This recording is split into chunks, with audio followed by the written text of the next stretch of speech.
Bonjour citoyens d'ici, bonjour citoyens d'ailleurs. Nous sommes sur la chaîne de toutes les diasporas, la R7. Je suis Landry Boumbia Tissombo, acteur de la société civile congolaise, membre de la coordination du mouvement citoyen Ras-le-Bol et président de l'association Action pour le vivre ensemble. Aujourd'hui, nous allons parler de la corruption au Congo-Brazzaville avec un focus sur la corruption morale. La corruption au Congo-Brazzaville est un problème majeur qui touche divers secteurs. La société, l'Église, la politique, l'administration, l'économie et la vie sociale. Top 20 des pays les plus corrompus d'Afrique en 2022. La corruption érode la confiance, affaiblit la démocratie dans les pays d'Europe, d'Amérique et les pays les plus corrompus d'Afrique. Ceci entrave le développement économique et intensifie davantage les inégalités, la pauvreté, la division sociale et la crise environnementale. Sur tout le continent africain, la corruption est alimentée par un certain nombre de facteurs tels que l'instabilité politique institutionnelle et diverses formes de défis sécuritaires causés par les conflits violents. Transparency International utilise l'indice de perception de la corruption pour classer les pays du monde entier sur une échelle de 0 à 100, 0 étant le plus corrompu et 100 le moins corrompu. L'indice suit la corruption du secteur public dans le monde depuis 1995. Le dernier rapport de l'IPC a montré que le score moyen de l'indice en Afrique est de 33, soit le plus bas du monde. 1. Le Sud-Soudan. Ce pays a un score d'indice de perception de la corruption de 11, le plus bas du monde. 2. La Somalie. Ce pays a un score d'indice de perception de la corruption de 13. 3. La Libye a un score d'indice de perception de la corruption de 17. 4. Le score d'indice de la perception de la corruption est de 17 en Guinée équatoriale. 5. La République démocratique du Congo. La RDC a un score d'indice de perception de la corruption de 19. 6. Le Burundi, ce pays d'Afrique de l'Est a également un score d'indice de perception de la corruption de 19. 7. Le Tchad a un indice de perception de la corruption de 20. 8. Le Soudan a un score d'indice de perception de la corruption de 20. 9. Les Comores.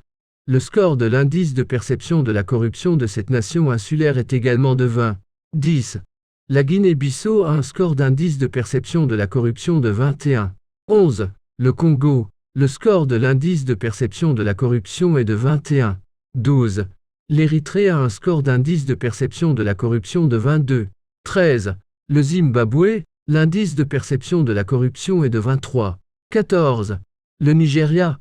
Le pays le plus peuplé d'Afrique a un indice de perception de la corruption de 24. 15. La République centrafricaine a un score d'indice de perception de la corruption de 24. 16. Pour la Guinée, l'indice de perception de la corruption est de 25. 17. Le Mozambique. Le score de l'indice de perception de la corruption est de 26. 18. Le Madagascar. L'indice de perception de la corruption est de 26. 19. L'Ouganda. Le score de l'indice de perception de la corruption est de 27. 20. Le Cameroun. L'indice de perception de la corruption est de 27. La corruption morale peut être définie comme euh, cette acceptation ou cette tolérance des pratiques immorales généralement liées à l'enrichissement illicite, clientélisme ou à l'inefficacité administrative. Nous avons entre autres comme comportement associé l'acceptation de pots de vin, le favoritisme et le clientélisme, le témoignage d'impunité, les détournements de fonds publics. Alors, quels sont les facteurs qui contribuent à la corruption morale au Congo-Brazzaville? Le premier aspect que nous allons aborder, c'est le manque d'éducation et de sensibilisation. La faible culture de l'éthique, de la transparence dans la société congolaise se caractérise par des faits très, très graves de corruption.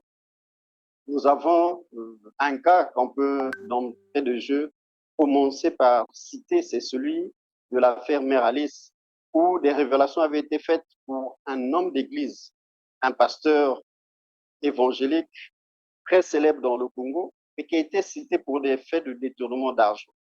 Lui qui est censé enseigner la morale, s'est retrouvé dans un cas de corruption morale.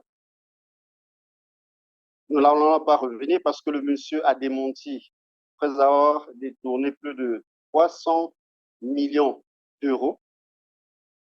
Le monsieur est revenu à la charge après ces révélations pour donner une version contraire. Tout autre chose à présent, le consortium des associations pour la promotion de la gouvernance démocratique et l'état de droit appelle à l'annulation de la décision de police qui blanchit le capitaine de police Romuald Manounou dit Morgan dans l'affaire du braquage à main armée perpétré chez Mère Alice. Correspondance à Brazzaville. L'affaire du braquage chez Mère Alice ne cesse de délier les langues, après surtout le communiqué rendu public par la police qui blanchit le capitaine Romuald Manounou, surnommé Morgan et un brigadier chef. Une situation qui vient déballer tous les bas coups à main armée qui s'opèrent dans la ville de Brazzaville. Le consortium des associations pour la promotion de la gouvernance démocratique et l'état de droit CAPJEG en sigle, qui suit avec attention particulière l'évolution de cette affaire, a fait un point de presse le 7 septembre, lequel il a rappelé d'autres braquages antérieurs. Depuis quelques jours, des séquences de vidéos devenues virales sur les réseaux sociaux montrent des présumés braqueurs en train de faire des aveux au cours des interrogatoires relatifs à l'enquête préliminaire menée par les services de police judiciaire. Ces séquences ont révélé des cas graves de détention illégale d'armes et munitions de guerre, des braquages antérieurs à Burotop, Chocastanou et bien d'autres cas, d'assassinat et de thésaurisation. Dans le même sillage, un point de presse a été organisé le jeudi 1er août 2022 par la commission d'enquête de la police, révélant d'une part au public les conclusions des dites enquêtes et de l'autre fustigeant la divulgation des séquences d'audition sur les réseaux sociaux. Conflit d'intérêts, usurpation de prérogatives du procureur de la République et violation du secret de l'instruction par la police dans la procédure d'enquête sont autres vices dénoncés par le CAPJEG qui, selon lui, étoufferait cette affaire. Sur ce, il appelle à l'annulation de la décision de la police qui innocente ces deux officiers. Pour ce faire, le consortium des associations pour la promotion de la gouvernance démocratique et l'état de droit, CAPJEG, formule les recommandations suivantes. Au procureur général près de la cour d'appel de Brazzaville et au procureur de la République près du tribunal de grande instance de Brazzaville d'annuler la décision qui a été prise par la commission d'enquête de blanchir certains présumés braqueurs et d'en incriminer d'autres. De dessaisir la police de cette mission d'enquête qui fait transparaître un conflit d'intérêts et une usurpation de pouvoir. De commettre cette mission d'enquête à la brigade de recherche de la gendarmerie nationale ou à une commission mixte composée des agents de la police et de la gendarmerie nationale. D'ouvrir des informations judiciaires pour les allégations sur les précédents braquages, la thésaurisation et le trafic d'armes et munitions de guerre. Au ministre de la Sécurité et de l'Ordre public de veiller au respect des normes relatives à la procédure pénale par les agents de police et prononcer des sanctions administratives aux contrevenants. Espérons finalement que ces recommandations émises par le CAPJEG aient des résultats favorables, ce qui pourrait tant soit peu redorer l'image ternie de la police nationale. Au Congo, aujourd'hui, la corruption est quasi normalisée. La corruption est habituellement perçue comme un moyen de s'en sortir face à une situation dans laquelle l'accès à une ressource est illimité. Dans l'administration congolaise, si vous êtes fonctionnaire, non fonctionnaire, pour avoir un service ou pour bénéficier d'un service, vous êtes obligé de passer par des faits de corruption. Donc, vous devenez corrupteur et l'agent public est corrompu. Pourquoi cette instabilité? Et pourquoi cette corruption morale? Parce que nous avons une instabilité politique et économique. Nous savons qu'au Congo, nous avons connu plusieurs crises politiques et des difficultés politiques qui ont failli, donc qui ont conduit à la corruption des acteurs politiques, des acteurs économiques. Et plusieurs politiciens aujourd'hui se sont enrichis Nous le voyons quand nous circulons dans les avenues de Brazzaville, dans les grandes artères de Pointe-Noire, un peu partout dans la République. Vous voyez des maisons poussées comme des champignons au bout de chemin. Un fonctionnaire qui a un salaire en moins de 300 000 francs de CFA se permet d'acheter une parcelle qui coûte 500 millions de francs CFA ou plus. Et parfois, c'est des parcelles achetées avec maison. Mais vous voyez le chantier sortir de terre comme des champignons, alors que le monsieur n'a qu'un salaire moins de 300 000 et paye une parcelle de 500 millions. Et j'insiste sur le montant 500 millions de francs CFA. C'est intolérable. Alors pourquoi ça?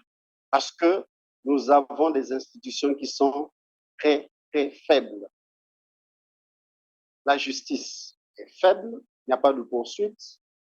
Lorsque les cas de corruption sont avérés, sont dénoncés, le procureur ne se saisit d'aucune situation, ne se saisit d'aucun problème. Il choisit en réalité de s'attaquer aux petits poissons, comme on l'avait dit le président Sassou lui-même. Je me rappelle en 2016, lors de son investiture, il avait dit qu'il n'y aura ni ménifrétins, ni gros poissons, mais tous passeront par la nasse du droit et de la justice. Et jusqu'aujourd'hui, nous attendons les gros poissons, en dehors des mini-frétins qu'on arrête à Total pour avoir volé quoi manger, qu'on a arrêté à Poto pour s'acheter quelques produits. Mais les gros poissons sont où? Tout le temps, ces gros poissons sont dénoncés, on ne les voit pas. Au Congo, nous avons développé la culture du donnant-donnant, le clientélisme dans les pratiques politiques, dans la vie administrative, où les décisions sont prises en fonction des relations personnelles plutôt que des critères de compétence ou d'intérêt général. Le professeur Galebay a fixé 4 critères suite à une étude. Il a dit qu'au Congo, pour être responsable dans l'administration, il faut répondre à 4 critères majeurs. Et ces critères, je peux les rappeler. Il faut appartenir à la famille biologique du président de la République, du Premier ministre, du ministre de tutelle, de la famille du président, de la famille d'un ministre quelconque. Vous avez la possibilité d'être responsabilisé dans l'administration. Alors, le deuxième critère, il faut appartenir à la famille politique du chef de l'État. Donc, quand vous êtes membre du PCT, les supplétifs les partis supplétifs, les partis satellites du PCT, vous êtes responsabilisés. Et le troisième critère, c'est lequel il faut appartenir à l'association du soir. Et le dernier critère, quatrième, le canapé. Le canapé. Pour les femmes, pour être responsabilisées, vous passez par le canapé. Et certains hommes passent par le canapé pour être responsabilisés. Nous voyons que dans les magasins, dans plusieurs boutiques, les couches pour grandes personnes marchent parce que certains sont passés par le canapé et ne peuvent se contenir. Au niveau du secteur, les secteurs touchés par la corruption morale, nous pouvons citer le secteur administratif, notamment les fonctionnaires. Et le secteur touché par la corruption morale, nous avons le secteur public et administratif. Les fonctionnaires qui exigent des pots de vin pour délivrer des documents, pour faciliter des procédures administratives. Les cas les plus flagrants, nous les avons au niveau de la préfecture pour la délivrance des passeports. Aujourd'hui, au Congo, officiellement, c'est connu que pour avoir un passeport, le montant, c'est 50 000. Mais quand vous rendez à la préfecture pour la délivrance d'un passeport, en dehors des 50 000, vous devez débourser au-delà de 50 000. Donc, 50 000 plus 100 000 plus 200 000 selon l'urgence pour avoir un passeport, alors que vous avez payé pour avoir ce passeport. Dans le secteur du transport, les permis de conduire. Pour avoir un permis, il y a des personnes, moi je dis qu'il y a des personnes qui passent le permis dans les lavages auto, dans des ateliers de mécanique. pour s'acheter par la suite des permis de conduire. Permis de conduire. Les personnes ne passent pas par l'auto-école. Donc, avec une certaine somme, vous avez votre permis de conduire en bonne et due forme. Et si vous n'en avez pas, que vous puissiez passer par l'auto-école, la plus grande école de Pointe-Noire, de Brazzaville, de Ouesso, de Djambala, devez corrompre pour avoir votre permis de conduire. Sinon, vous passerez des mois, voire des années, sans obtenir votre permis de conduire. Dans la construction, les marchés publics, pour un entrepreneur, avoir un marché, il faut qu'il y ait des rétrocommissions. Il faut qu'il y ait des pourcentages à donner aux administrateurs ou à certains ministres pour avoir accès à certains marchés publics. Dans l'exploitation minière, dans le pétrole et aussi dans les écoles. Dans les écoles, la corruption est devenue monnaie courante. Il y a des personnes qu'on a dénoncées qui n'avaient pas de qualification, qui n'avaient pas de diplôme, mais curieusement, on a vu des personnes fournir des diplômes qui n'existaient nulle part. Et ça, avec la complicité de certains administrateurs qui travaillent dans l'administration scolaire. Les cas sont légion. Et certains sont revenus à la charge. On a vu un ministre de l'époque présenter un master, mais être recruté quelques mois ou quelques années plus tard avec une attestation de réussite au bac. L'école est corrompue.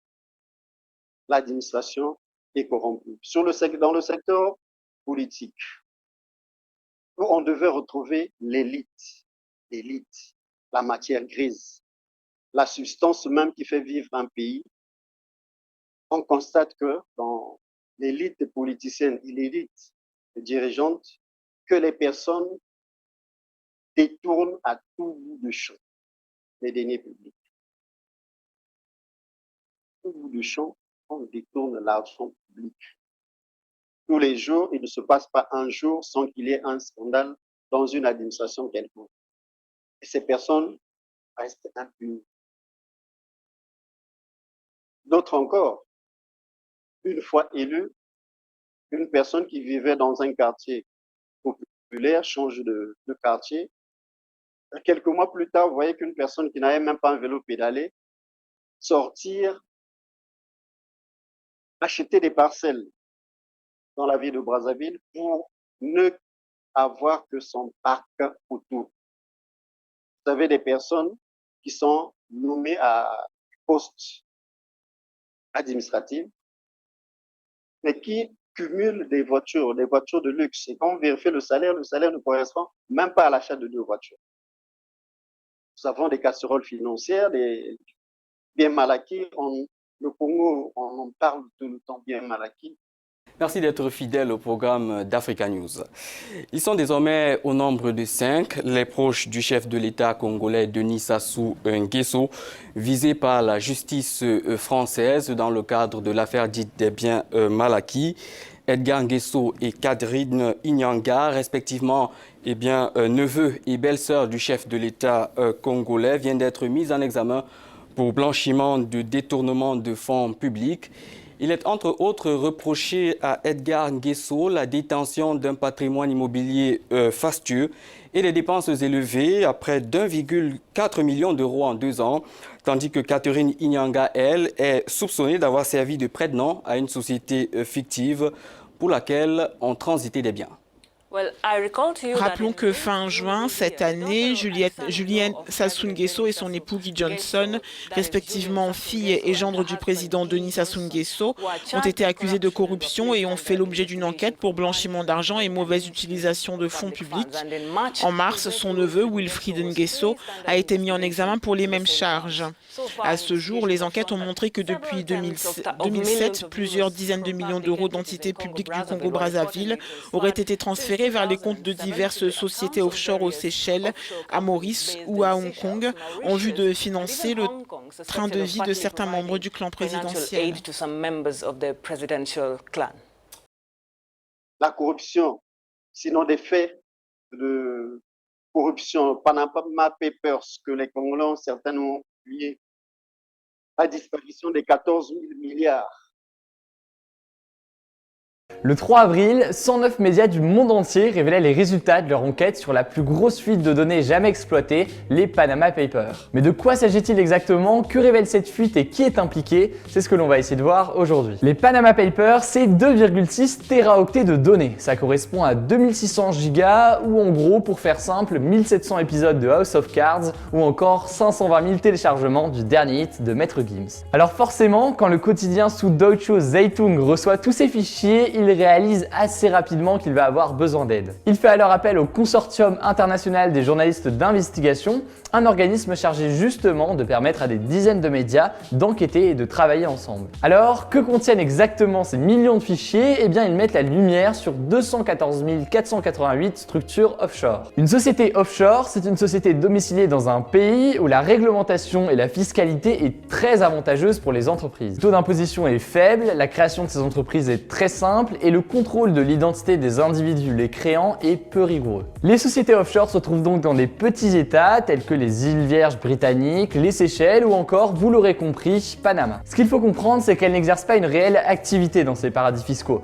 Pour la plupart d'entre eux, ce n'est rien de plus qu'un compte bancaire. Et là, vous vous demandez sûrement si créer une société offshore est illégal. Alors en théorie non, vous avez le droit de créer une société offshore, mais ce qui est illégal, c'est l'utilisation souvent frauduleuse qui en est faite. Concrètement, une société offshore est souvent utilisée comme moyen de fraude fiscale pour échapper à l'impôt en dissimulant des fonds dans cette société de façon anonyme. Mais les paradis fiscaux sont aussi utilisés par des élites politiques qui, craignant un coup d'État ou une instabilité économique, préfèrent dissimuler leur argent pour le protéger. Pour mieux comprendre cela, voyons le parcours d'un individu qui souhaite créer une société offshore. Souvent, il est conseillé par un avocat fiscaliste qui ne va pas lui-même créer l'entreprise, mais qui va jouer l'intermédiaire avec un cabinet. Le cabinet dont il est question dans les Panama Papers, c'est le cabinet Mossack Fonseca. Ce dernier va définir le meilleur endroit pour créer la société offshore et surtout, il va permettre aux créateurs de cette société d'être parfaitement dissimulés. Pour ce faire, le cabinet fait appel à des prête-noms qui vont gérer tout l'aspect administratif de ces sociétés à la place du patron. De cette façon, le client peut effectuer toutes les opérations de la société offshore en passant par le cabinet qui va les effectuer sous une autre identité. Ces prête-noms sont parfaitement fictifs, si bien que l'on trouve les mêmes dans des milliers d'entreprises. Je connais cette théorie, oui. Comme je l'ai dit, les 2,6 téraoctets de données proviennent des archives de Mossack Fonseca. Ils révèlent donc le nom des individus étant passés par ce cabinet pour créer leur société offshore.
Des procureurs suisses ont condamné la société de négoce de pétrole Gunvor Group à une amende de près de 94 millions de francs suisses, près de 95 millions de dollars pour corruption en République du Congo et en Côte d'Ivoire, rapporte l'AFP. C'est la conséquence d'une enquête initiée sur des allégations de blanchiment d'argent de la société en 2011.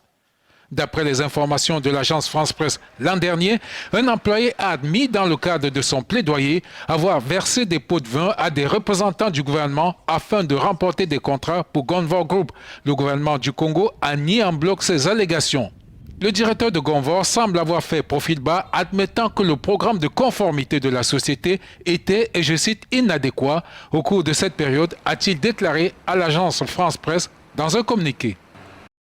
Les excédents budgétaires, des détournements de fonds, on a eu un ministre en fonction qui a été épinglé par une institution qui a été quelques mois après dissout. Un ministre a été épinglé pour des cas de détournement des deniers publics, mais l'impunité a fait que le monsieur est là. La personne peut vaquer à ses occupations. Il y a l'impunité. La personne ne craint absolument rien. Le président lui-même et sa famille cumulent les biens de luxe un peu partout dans le monde.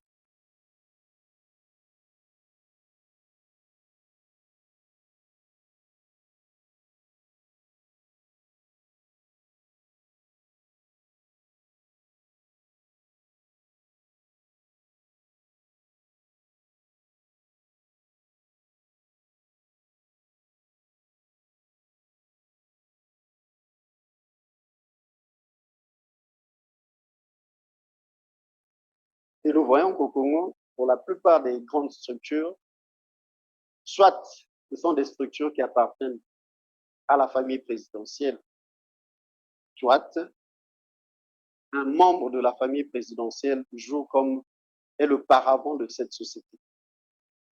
Vous avez tout le temps la loi portant déclaration du patrimoine qui n'a jamais été exécutée à la lettre parce que ça s'est fait en catimini pour que les Congolais ne sachent pas combien à la prise de fonction tel ministre avait et combien le monsieur a à la cessation de ses fonctions.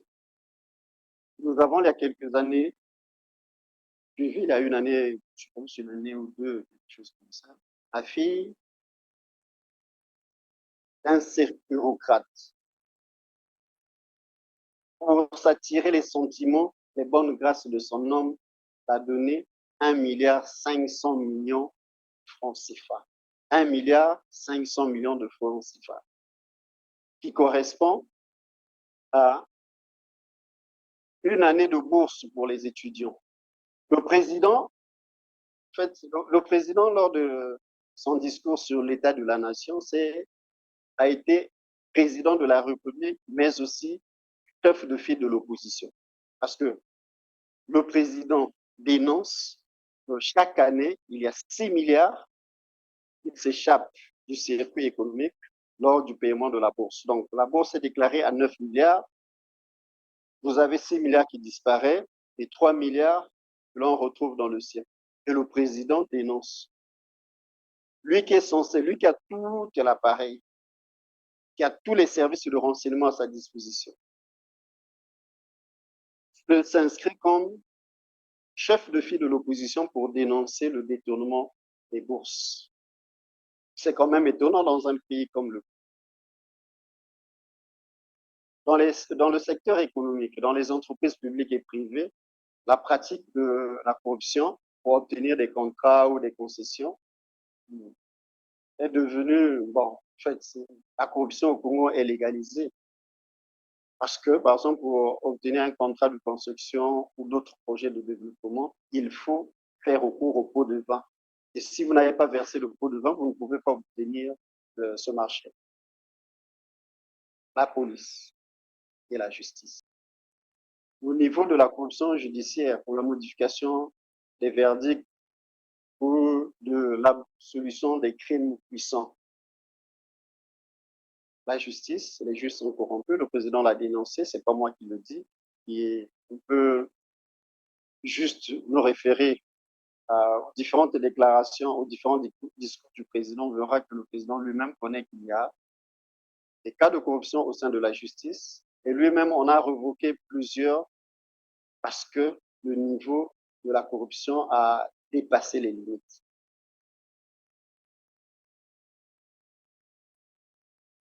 Au niveau des biens mal acquis, d'une manière synthétique, je peux dire que certains membres du gouvernement et des postes du président sont accusés de détournement de fonds publics pour acheter des propriétés et des biens de luxe en France et ailleurs.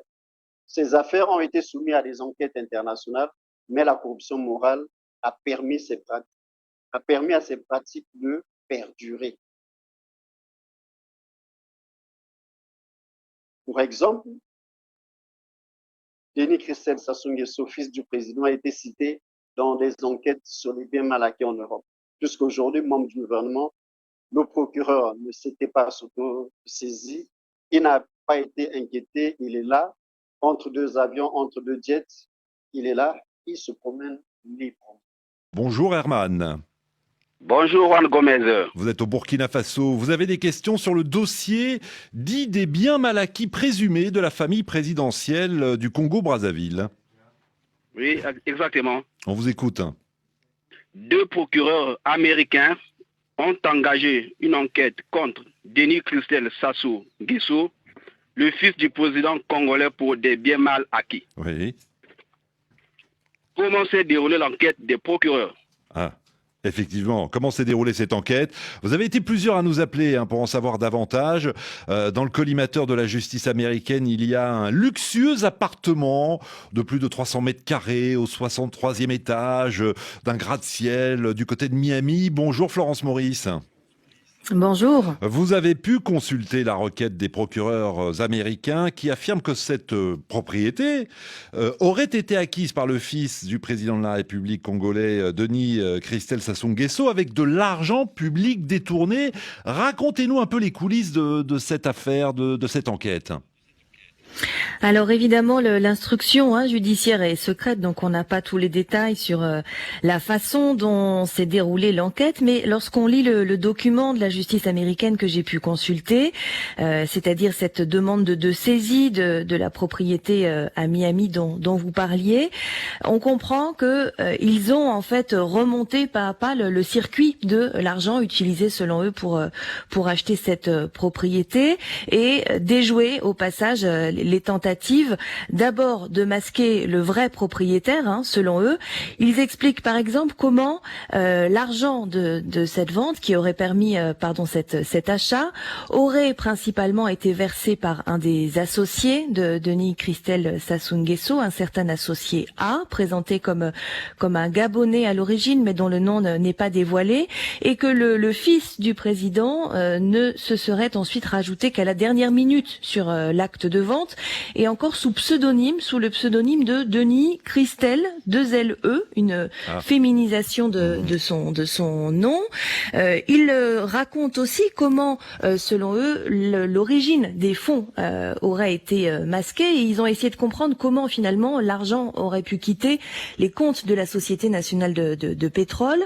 Et là, c'est assez étonnant, les procureurs disent avoir eu accès à des emails qu'ils reproduisent dans la demande de saisie, des emails où Denis Christel Sassou Nguesso demanderait tout simplement au patron de la BGFI, une banque gabonaise qui héberge les comptes de la Société nationale de pétrole, de transférer des millions de dollars sur le compte d'une de ces sociétés écrans situées dans la même banque. Une opération qui semble assez simple finalement, et selon eux répétée à plusieurs reprises. En tout cas, Florence Maurice, on a comme l'impression que cette enquête est très détaillée. Oui, alors il faut dire que les procureurs américains ont quand même beaucoup de pouvoir d'enquête, et ils semblent donc avoir eu accès à beaucoup d'éléments, des emails, donc des factures, mais aussi bien sûr des relevés bancaires. Ils affirment par exemple que Denis Christel Sassou Nguesso aurait eu jusque 4 comptes au sein de la Bank of America, dont au moins un aurait été ouvert sous ce même pseudonyme de Denis Christel 2LE au féminin, et ouvert avec, selon eux, un faux passeport délivré à ce nom par les autorités du Congo. Ce niveau de détail fait dire à l'ONG Global Witness, qui a enquêté sur ce sujet, qu'on a là, je les cite, une illustration rare du cycle complet de la kleptocratie, autrement dit, selon eux, la façon dont les membres d'une famille présidentielle peut s'accaparer des fonds publics à des fins personnelles. La corruption, à un autre niveau, c'est dans les élections. Les élections pour nous sont souvent marquées par des pratiques de fraude et de manipulation. Les pots de vin sont utilisés pour acheter des votes, influencer les résultats ou maintenir un pouvoir autoritaire. Nous avons le cas de l'élection présidentielle de 2016, où des allégations de corruption ont émergé concernant la manipulation des résultats. Curieusement, nous avons constaté par voie de presse que Kalangai, un arrondissement, était plus peuplée que la deuxième ville la plus peuplée du Congo. Donc, il y a eu plus d'électeurs à Kalangay que Pointe-Noire dans son ensemble.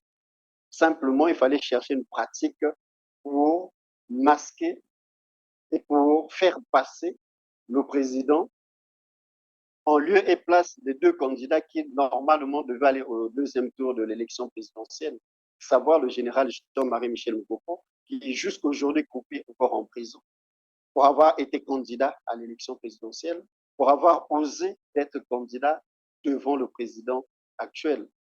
Et le second candidat, paix à son âme, Brice Parfait Colonna. Les résultats sortis des urnes montre bel et bien qu'en 2016, il devait avoir un deuxième tour entre deux candidats de l'opposition, Jean-Marie Michel Mokoko et Brice Parfait Colonna, décédé il y a quelques années, personne. La corruption dans le secteur pétrolier. La gestion des ressources naturelles, notamment le pétrole, est un secteur particulièrement vulnérable à la corruption. Les contrats de production sont souvent attribués à des entreprises ou des individus proches du pouvoir en échange de commissions ou de ventes. Les cas sont légion sur les permis d'exploitation pétrolière où les contrats sont souvent attribués à des entreprises liées au gouvernement en échange des faveurs financières. Quelles sont les conséquences de la corruption morale? La corruption morale conduit à l'effritement des institutions publiques et à une gestion inefficace des ressources publiques. D'un point de vue social et économique, elle contribue à l'accroissement des inégalités, car les ressources publiques sont détournées au profit d'une élite politique et économique, privant la population des services de base tels que l'éducation, la santé et les infrastructures. Il y a la dégradation de la confiance citoyenne. La corruption morale érode la confiance des citoyens dans leurs dirigeants et dans les institutions publiques, ce qui empêche le développement d'une gouvernance démocratique et transparente. L'impact sur le développement économique, la mauvaise gestion des ressources naturelles et des fonds publics compromet les investissements nécessaires pour le développement du pays. La lutte contre la corruption, le renforcement des institutions financières et judiciaires. Il faut au Congo qu'il y ait création des mécanismes de contrôle pour garantir l'indépendance de la justice et la transparence des procédures judiciaires. La transparence dans la gouvernance. Faire la promotion de la transparence dans la gestion des ressources publiques, notamment dans les secteurs du pétrole et des infrastructures. Nous avons comme exemple l'initiative pour la transparence dans les industries extractives.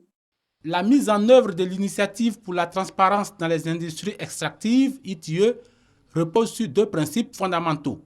La clarté dans les opérations de paiement et l'obligation de rendre compte aux populations. La norme qui permet d'évaluer le respect de ces principes a subi une révision en février 2016.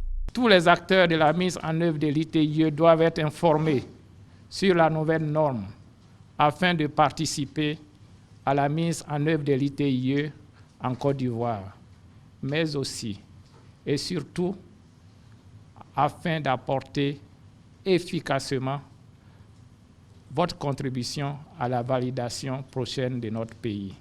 La nouvelle norme cherche à apporter plus de lisibilité sur l'ensemble des aspects liés à la gouvernance de toutes les ressources naturelles, y compris la transparence fiscale, le négoce des matières premières ainsi que les licences. Cette session de formation, initiée par le Comité national pour la transparence des industries extractives, s'inscrit en droite ligne avec le plan d'action du gouvernement. La transparence, c'est-à-dire la traçabilité de tous les revenus qui sont perçus, tout ce qui est payé, etc., au niveau de l'administration, au niveau des structures concernées, Et donc cela permet de montrer que la Côte d'Ivoire n'a rien à cacher. La Côte d'Ivoire a été déclarée pays conforme le 22 mai 2013 à Sydney, en Australie. Mais je profite de ce plateau pour interpeller les membres de cette structure, notamment les membres de la société civile, que l'ITIE n'est pas le patrimoine d'un groupe donné de personnes. La transparence voudrait qu'il y ait aussi alternance dans cette institution.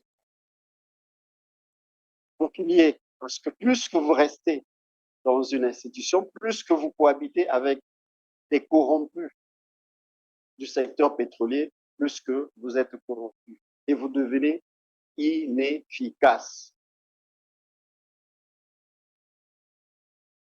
Qu'est-ce qu'il faut faire aujourd'hui pour faire face à la corruption morale?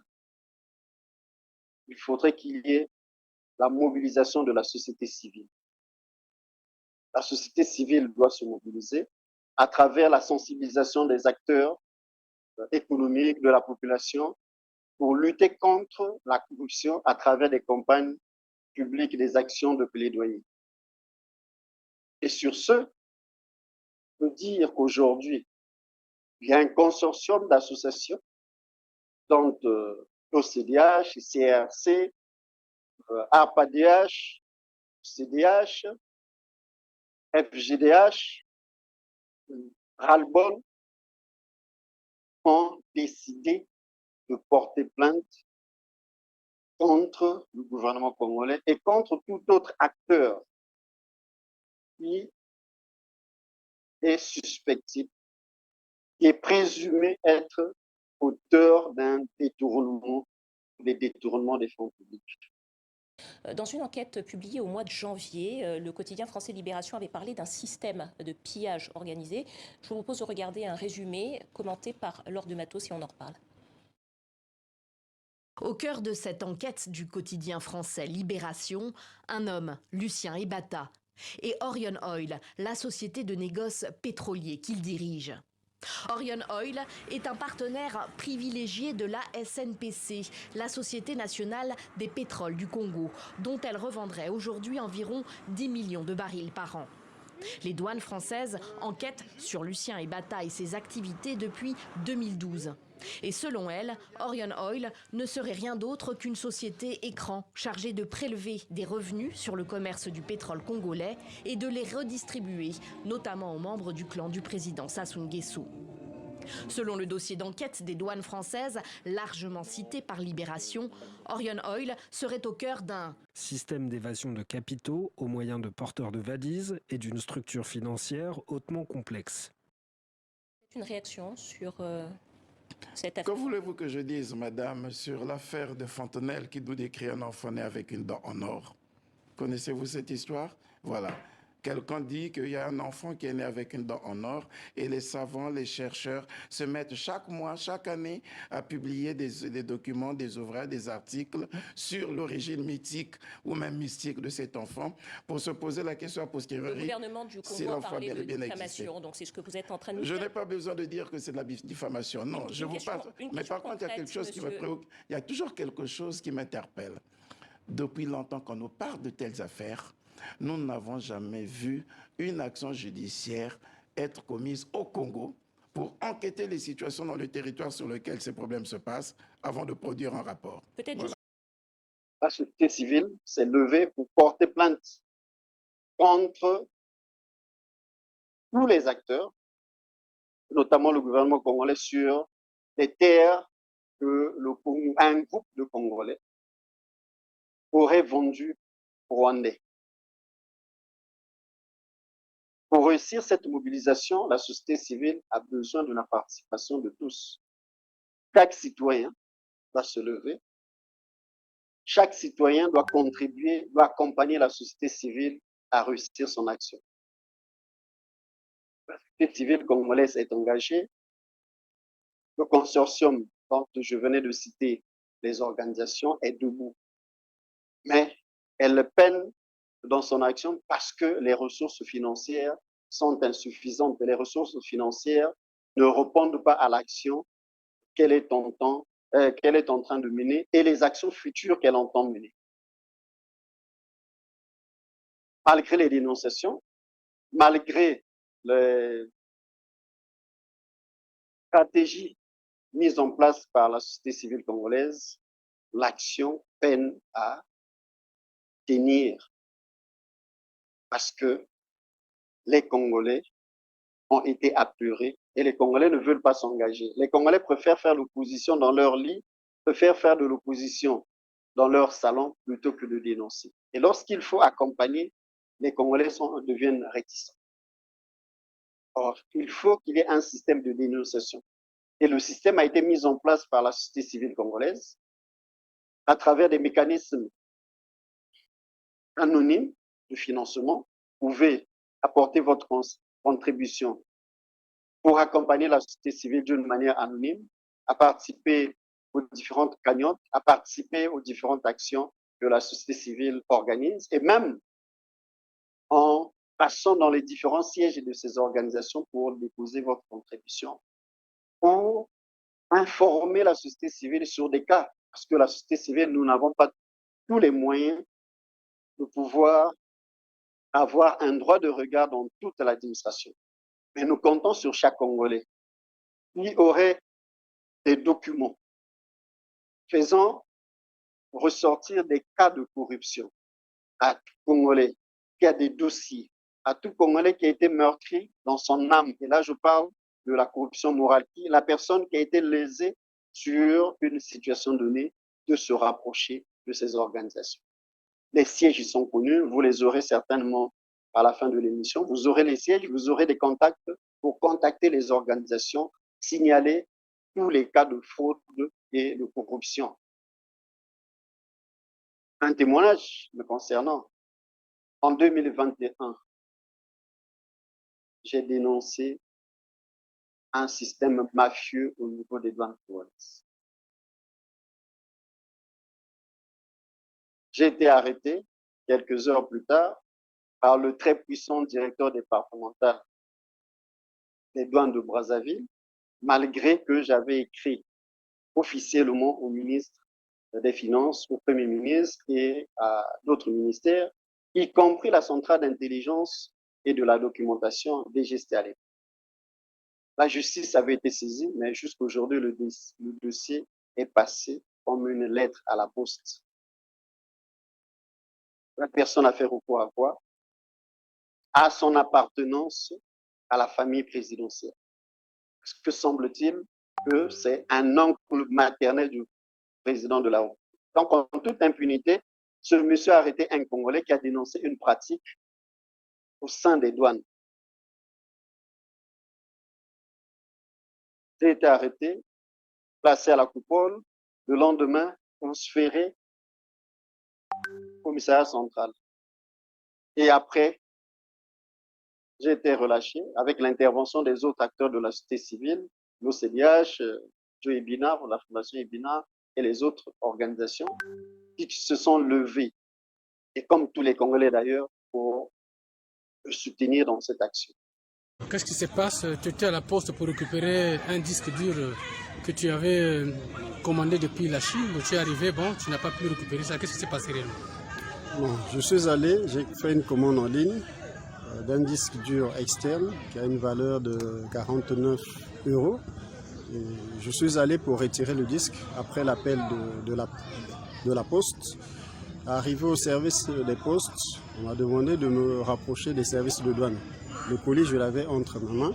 Et quand je me suis présenté au poste de douane, je ne sais pas si c'est une brigade ou c'est un poste, on a regardé sans ouvrir le paquet. Qu'est-ce qu'il y a à l'intérieur? J'ai présenté que c'était un support, un disque dur externe. Le monsieur me dit il faut payer. Ils ont fait un calcul dans la valeur réelle. J'ai donné la valeur du disque dur. Après, il fait un calcul, je ne sais pas comment est-ce qu'il a procédé. Il me dit ton colis fait 18 500 et quelques. Mais dans ces conditions, au lieu qu'on te fasse payer la déclaration manuelle et les frais de douane, tu payes seulement 15 000 pour la déclaration manuelle. Je me dis, bon, ce document-là, à quel support? Le monsieur me fait sortir un texte, un ancien texte qui n'a même pas de date. signé, je ne sais pas en quelle année, parce qu'il n'y a pas de date, qui disait que toute marchandise inférieure à 50 000 devait payer 15 000. Je dis, cette note n'est pas un document de la loi. Présentez-moi un document de la loi qui fait référence à la loi. Comme ça, je vais m'inspirer, je vais payer. Le monsieur n'a pas pu me donner un texte comme ça. Je me suis rapproché de la direction départementale. Je n'ai pas reçu gain de cause. La direction départementale de la douane. Direction départementale de la douane.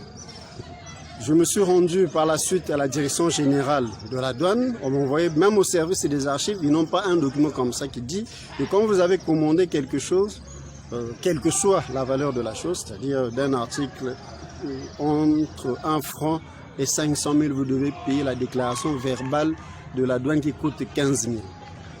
J'ai fait une petite simulation pour dire, donc même si je commande un stylo sur la toile qui fait 3 000, plus les frais d'exportation, les frais de transport, 2 000, quelque chose comme ça, arrivé au Congo, la valeur réelle, ça fait 5 000, je dois payer 15 000.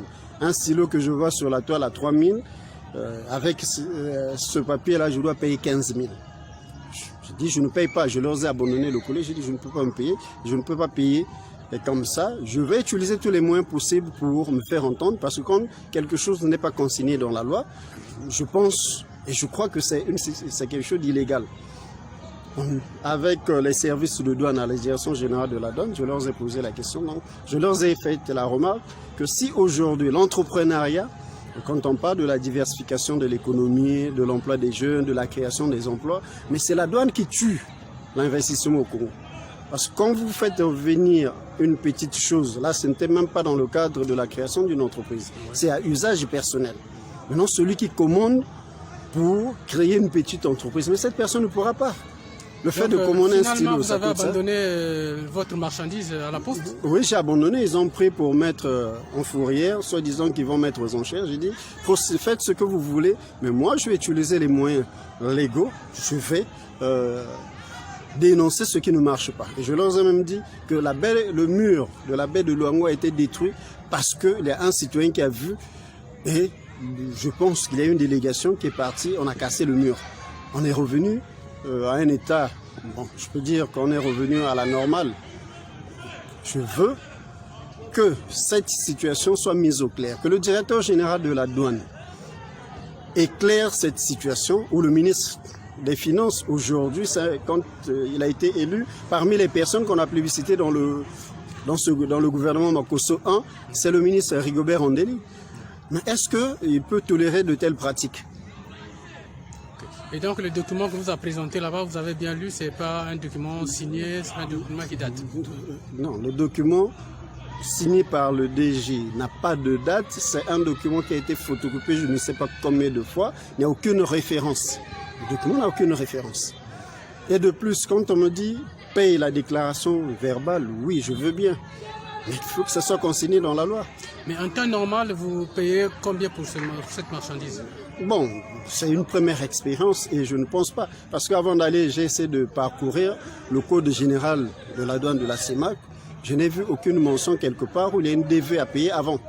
Ce que j'ai vu, il y a un certain nombre de taux affectés pour tel type de marchandise. Il y a telle autre marchandise où c'est exonéré. Et donc, pour conclure, la douane est vraiment chère au Congo-Brazzaville? La douane tue l'investissement au Congo. Merci. Merci.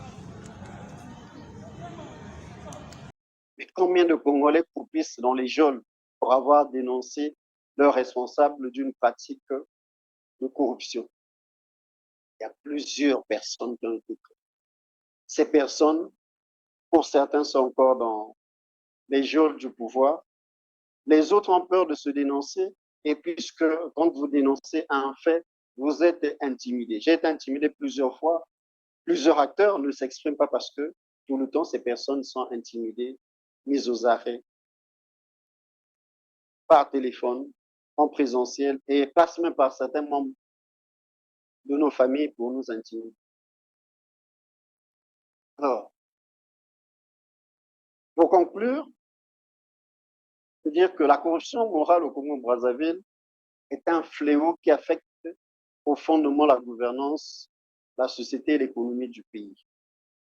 La tolérance à la normalisation de la corruption dans la vie quotidienne des citoyens et des élites a conduit à des inégalités profondes et à une mauvaise gestion des ressources.